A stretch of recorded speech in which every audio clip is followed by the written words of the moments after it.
Hey guys, we're looking at the Dow combined chart of futures and spot.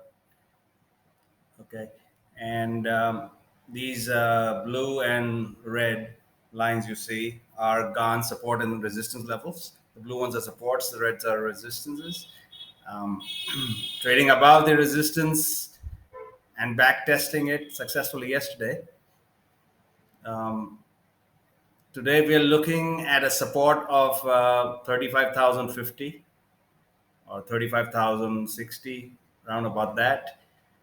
At present, Dow futures are tracking the DAX spot market that's open, and there's some buying going on in DAX at present.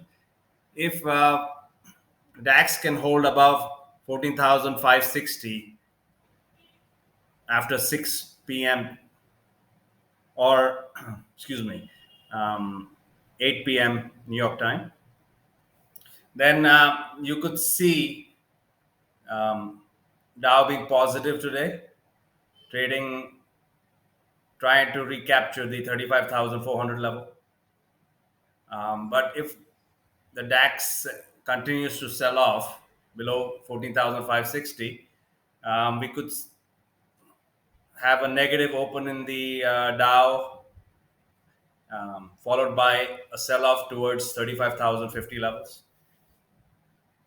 Okay, guys. So that's my analysis for how the Dow is supposed to trade today. So the range is 35,400 with the support of 35,050. Pretty good range for the day. Let's see what happens. Good luck.